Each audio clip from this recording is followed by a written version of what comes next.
What's up, you guys? It's Pauline here. So today I want to talk to you real quick about something that I think is, overlooked, but we must take a look at it, especially right now when we are ending the year and everybody is planning on sitting down and drawing out this 2021 plan, and that energy that we usually have towards the end of the year, beginning of the year. You're trying to figure out, this is how I'm going to be, this is how I'm going to work out this, and you have your personal finance over there, you have your dreams, and I don't know if you have timelines, but sometimes we have timelines, and by the mid-March we just drop it and completely go off track. But on the other side of things, if in any way one of your goals is to grow your wealth or even to start investing, here's something I would like you to take a bit further, and that is just to develop an actual investment plan. So after you've drawn out all your goals, go down and look into the investment plan, the goal of investing, and draw out an investment plan. And in this video, by the time we finish, we're going to have a few steps that you might want to look into, that you might want to follow while you are drafting out this plan, and following it later on as you go along. So I want to thank you for coming by. Remember to hit the like button, subscribe to this channel, and let's get into the video. Understanding the steps of creating an investment plan is a crucial part of the process, and this is all supposed to be based on your goals, your objectives, your risk tolerance, but most importantly, your budget. You have to be able to sit down and look deeply into these aspects before you can go ahead and start investing, because this is going to majorly influence your optimal asset allocation. So congratulations on trying to secure your future in this kind of way. So let's get to step one. The very first thing you need to look into is your current financial situation.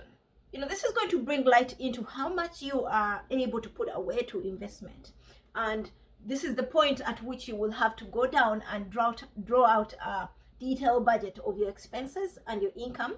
And then after you have laid out everything that you spend on money and where you get all your monies, find out how much you are comfortable putting away to your investment. This is also going to be able to help you to determine what kind of investment you're going to be able to you're going to invest in. Because if you can only put away just a bit of money, like $100, you're not going to go for things that require big capital to start, like buying a business, because you can't buy a business with just $100. But you can start on you can start saving for buying a business. You see where I'm going with this? It helps you to be able to understand, okay, if this is my goal, then this is my budget, then you can work towards it depending on how much you have left over after all the expenses. So look into that, get down to the nitty-gritty of every expenditure that you have: subscriptions, gas, meals, mortgage and rent, all of those things. On the side note, you also have to be able to think about how liquid you want your investment to be. If you really want quick access to your monies that you've invested, then you can't think about things like real estate, because they take some time to liquidate. Maybe you can invest in stocks, because you will just have to sell it and then get your money back like in a day or two. But if you are someone who would want quick cash back in the investment, then I'll probably tell you to first find some money to put in an emergency fund, such as you don't keep interrupting your investments, because you're going to hinder the growth of it every time you want to draw out the money. So think about having an emergency fund to be there on the side, and then you start your investment journey without feeling like, oh, in case something comes up, I need to be able to sell or to get out of this investment and take care of it. Step 2 is to define your goal. You have to be able to define your goal. What are you trying to achieve at the end of the day? Why are you investing, and why are you choosing particular investments? What are you going to use the money for? I know everybody will be like, duh, to make my life better, to pay rent, to go to school, but the type of goal that you're going for sometimes does influence the type of investment you're going to go for. This can be from buying a car, buying a house, retiring down the road. All of these things need to be looked at deeply, because they will influence which type of investments you want to go into. You must also be able to define your timeline, your time horizon on when to achieve these goals.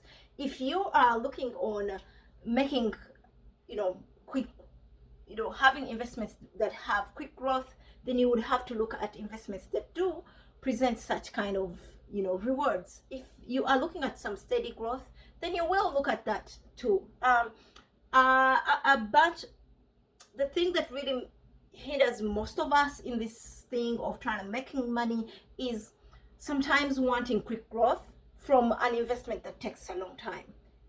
Take for instance, someone would want to be in the real estate market, but then they want their money to be coming back that quick, like somebody who is in retail. It's not going to be the same thing. The person who is involved in retail will come back home every day and they'll be telling you they've sold this much.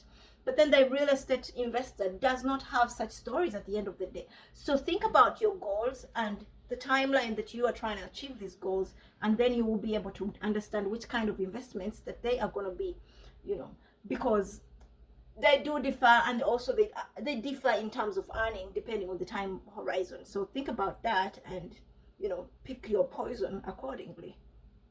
I will say one thing: all goals are categorized in 3 little categories according to my research: safety, income, and growth. Safety is when you're trying to maintain your level of wealth at the moment. You're trying to keep it safe. You're not going into anything aggressive at the moment. You're at that pace when everything is working out smoothly without going and taking on too much risk. And when you look at the income investments, you're looking at generating daily income, coming in little monies here and there, things that like retail people that are getting. So it is a little bit faster and aggressive. So there's that side. But then there's also growth. These are brick and mortar investments. They take long. They require some hard work and some dedication, but at the end of the day they are also good. So think about that before you go into determining which investments, or also finding out which journey you're going to take. The next step in drawing out your investment plan is to determine how much risk you're willing to take on. Honestly, if you're younger, you can take on risky investments because ideally you have enough time to recover from any losses, any mistakes. You actually don't even know yet what you want, or you think you want it, but it might not really actually be that enjoyable for you, or it might not work out. You actually have a lot of time to play around with things. So you can go on and take on as much risk as you can, because this is a time for you to learn and explore things. As Gary Vee says, you just can go over and over, try out everything that comes to mind that you really feel like you can do and you're passionate about. And then by the time you get to your older stages, you would have streamlined yourself and you would have found your groove.